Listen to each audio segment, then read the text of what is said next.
Continuando con el tema iniciado en la primera clase, como adentrándonos en lo que son las especificidades de la psiquiatría, hoy vamos a hablar sobre entrevista y examen psiquiátrico. Específicamente lo que es, algunas de las características específicas de la semiología clínica y del método clínico en psiquiatría. El método clínico en psiquiatría investiga el estado mental de una persona mediante la propuesta de un diálogo sistemático con el objetivo de establecer el grado de correspondencia y equilibrio entre las respuestas intelectuales, afectivas y psicomotoras y los problemas presentados por la persona. La instancia semiológica principal es el encuentro y la comunicación con el otro. La entrevista es la herramienta semiológica fundamental en la psiquiatría y de esto vamos a hablar un poco más. ¿Qué es la entrevista clínica? Hay muchas definiciones de entrevista clínica, acá simplemente son algunas que me parecieron que podían ser pertinentes para este contexto. Una de las primeras cosas es aclarar que el término entrevista no se aplica a un periodo fijo de tiempo, sino más bien a un curso de hechos interpersonales. Lo que es clave en esto es el encuentro entre dos personas, más en algunos casos. Es un diálogo verbal y no verbal entre dos participantes cuya conducta afecta el estilo de comunicación del otro, dando lugar a un patrón de interacciones específicas. El psiquiatra es un observador participante que interactúa, comunica, percibe, selecciona y organiza la información de acuerdo a un marco de referencia. Y esto es una de las cosas claves en las que vamos a hablar un poquito más, que tiene que ver con ese marco de referencia conceptual desde el cual se interpreta y también se identifican y se establecen hipótesis semiológicas que se comprueban a través de esta interacción recurrente con la persona. El encuentro clínico. Una de las cosas claves es que es un encuentro entre dos conciencias. El punto de contacto es la conciencia, donde se evalúan los pensamientos, los estados de ánimo, las percepciones. El mundo fenoménico, decimos, es el mundo en el que se manifiestan los fenómenos psíquicos a través de los fenómenos conductuales. Es el campo de interacción que posibilita cambios en cada persona y en la relación. O sea, cuando hacemos el encuentro clínico, nos cambia también a nosotros. Una cosa que es clave también es que la entrevista psiquiátrica siempre tiene un componente terapéutico. No es exclusivamente una indagación con fines diagnósticos. Ineludiblemente tiene un componente terapéutico. Estamos hablando de comunicación. ¿Y de qué específicamente eso? Esto que decíamos, ¿no? Es la comunicación verbal y la comunicación no verbal. La comunicación como vehículo de las manifestaciones observables de la relación, efectos de la conducta sobre los demás, reacciones de estos últimos frente a aquellos y al contexto. O sea, esto nuevamente, esto que decíamos, este fenómeno recursivo entre uno y otro, ¿no?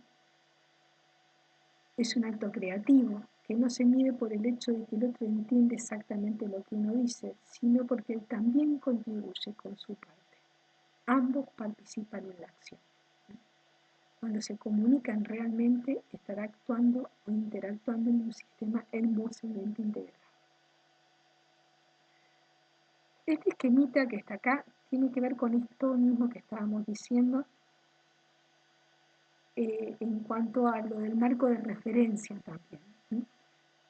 Si ustedes observan, hay una primera persona que tiene un fenómeno determinado que comunica a otra. En esa propia comunicación hay como una modificación en esta información, en la cual quien la recibe también va a darle desde su propio marco de referencia un sentido, una forma de comprenderla y que en un fenómeno recursivo lo devuelve en la comunicación. Esta ida y vuelta también es la que nos permite ir como comprendiendo o avanzando en esa comprensión en la interacción con el otro, ¿no? Es la aproximación a la persona y a sus circunstancias desde un modelo de interpretación y de intervención. ¿De qué hablamos cuando hablamos del marco de referencia? El marco de referencia tiene que ver con este marco conceptual, con qué constructos nos estamos manejando para comprender o para aproximarnos a la comprensión del mundo fenoménico de esta otra persona. Estos constructos son relativos al observador, pero también a las condiciones de observación, y nos permiten una aproximación explicativa. Por ejemplo, la categoría diagnóstica o la idea de alianza terapéutica. Hay una serie de constructos que ustedes han oído hablar.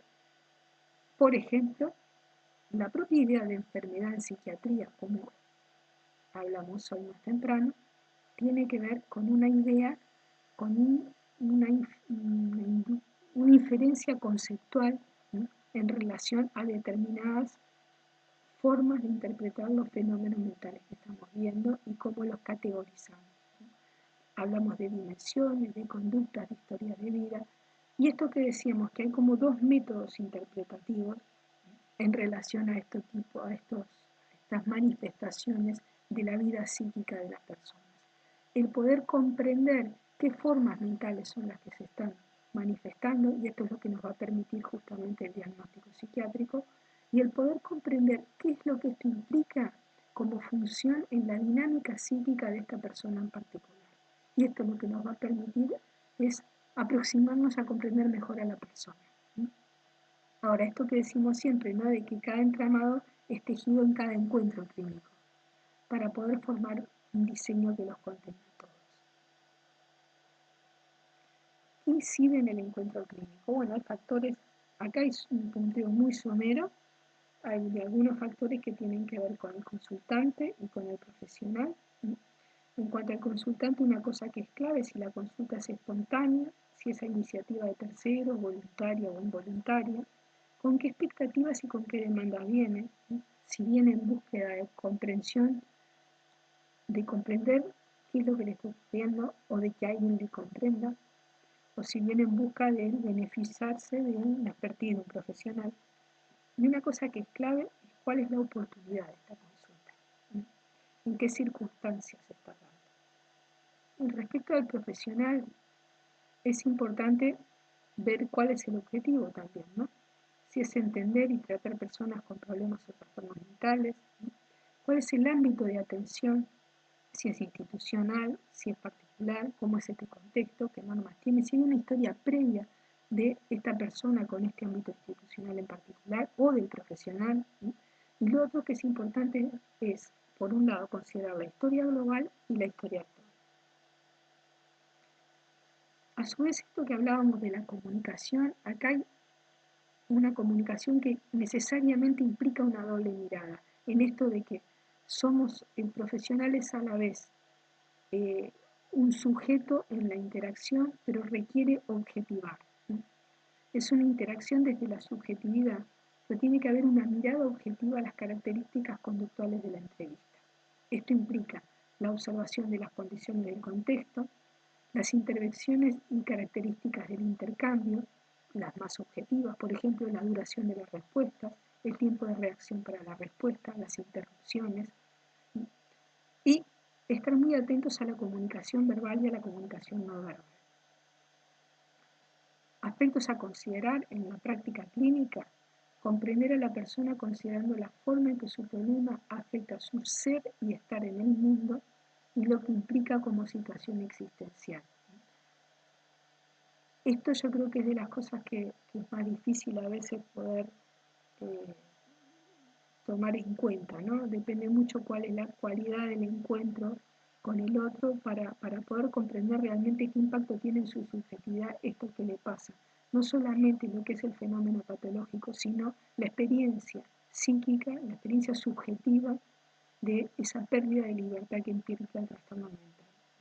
Limitar el impacto de las formas patológicas en la comunicación, identificando las alteraciones propias al trastorno y en las formas de percibir, pensar y expresarse. Ubicar la condición de salud y su incidencia en la forma en que la persona se relaciona con nosotros en la entrevista. Y una cosa que es clave también es revisarnos nosotros mismos. ¿Qué aspectos personales están incidiendo en la relación? Valores y juicios sobre la conducta y opiniones de la persona, ideas preconcebidas respecto a su condición y la comunicación no verbal, su cualidad, autenticidad y su coherencia con la comunicación verbal. y avancemos un poquito en de qué hablamos cuando hablamos del examen psiquiátrico. El examen psiquiátrico es inseparable de la entrevista, no es que se haga aparte o al final de la entrevista, se va haciendo durante la entrevista. El objetivo es el conocimiento y descripción del estado mental actual de la persona y se construye a través de una observación cuidadosa y ordenada de los fenómenos mentales manifiestos en el encuentro. Hay una primera parte que tiene que ver con la presentación, que es la observación desde que la persona entra al espacio donde se va a realizar la entrevista o que nosotros entramos al espacio donde se va a realizar la entrevista, cómo es su aspecto general, cómo es su actitud, si tiene o no tiene iniciativa verbal, cómo es su arreglo personal, el porte, cómo es la facie, la mímica, la gestualidad y cómo es su psicomotricidad. Buscando dentro de todo esto identificar qué tipo de fenómenos son los que se están manifestando, su normalidad o no, su coherencia entre sí. Una de las cosas que es clave en todo el examen psiquiátrico tiene que ver con esto de que ningún hecho semiológico se interpreta en forma aislada. Se interpreta en el contexto y se interpreta en la interacción de todos estos fenómenos que se manifiestan. Una de las cosas fundamentales tiene que ver con la conciencia. ¿Se acuerdan que decíamos hoy que la entrevista es un encuentro conciencia-conciencia? ¿Cómo definimos la conciencia? Es la organización de la experiencia sensible actual que integra la presencia en el mundo, la representación actual del orden objetivo y subjetivo y que permite la construcción del presente. Permite la construcción del presente considerando este transcurrir del tiempo y considerando este juego entre objetividad y subjetividad. El corte transversal de la vida psíquica para cada uno de nosotros y para cada momento de su tiempo vivencial. ¿Qué es lo que hay que valorar? Cuando uno valora en forma global y valora algunos aspectos en particular. Considera la forma en que se presenta y se actualiza la experiencia vivida a través de la integridad de funciones psíquicas basales. Podemos ir como algunas cosas particularmente importantes que también nos van a poder permitir diferenciar entre distintas formas de alteración de la conciencia. Cómo está la orientación temporoespacial, la atención, la memoria, la percepción. Y una clave es el encuentro. La objetivación de la subjetividad en la que se considera el registro vivencial del encuentro y la posibilidad de comprensión lógico-racional del pensamiento del paciente. Nosotros siempre hablamos para analizar el encuentro de lo que tiene que ver con la cualidad en lo ideico y en lo empático. La cualidad del encuentro en lo ideico tiene que ver con la posibilidad de comprender al otro en lo que es su lógica de construcción del pensamiento, de las ideas expresadas. No tiene que ver con compartir o no las ideas, sino que tiene que ver con comprender cómo es ese mecanismo que crea el discurso. Y en lo empático tiene que ver con la posibilidad de identificar la situación del otro desde el registro vivencial. No necesariamente, a veces se habla como del nivel de movilización afectiva o emocional que cada uno puede experimentar frente a la situación del otro.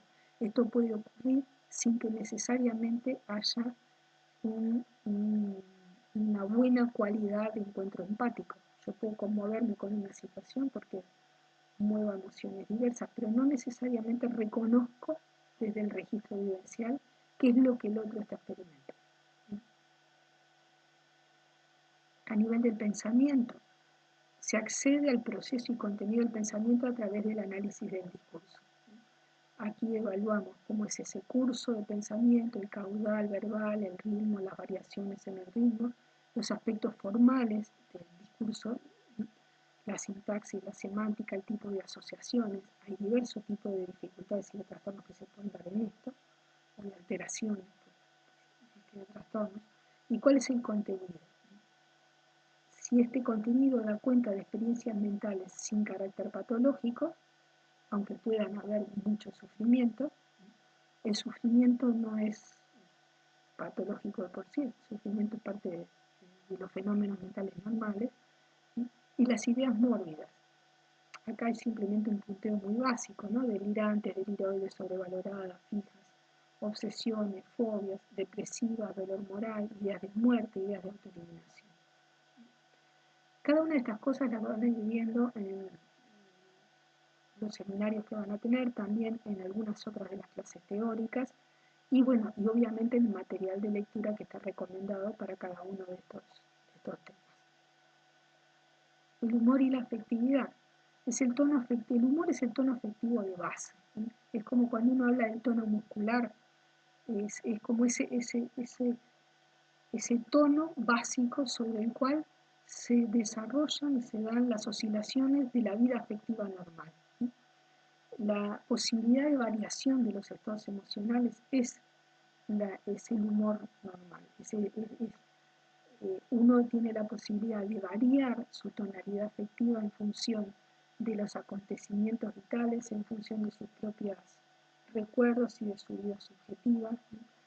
A la vez es clave en esto también la expresión de emociones y afectos, que es lo que a nosotros nos permite acceder a lo que está pasando en relación a eso en la persona y también explorarlo. Y ver la concordancia con el relato y con el resto de los fenómenos mentales que se manifiestan. Por eso decimos que es clave valorar al ser humano como sujeto y como objeto, en este movimiento que decíamos de lo subjetivo y lo objetivo y en esta interacción recursiva, como agente y como organismo, como individuo y como ser social en el transcurrir de su existencia.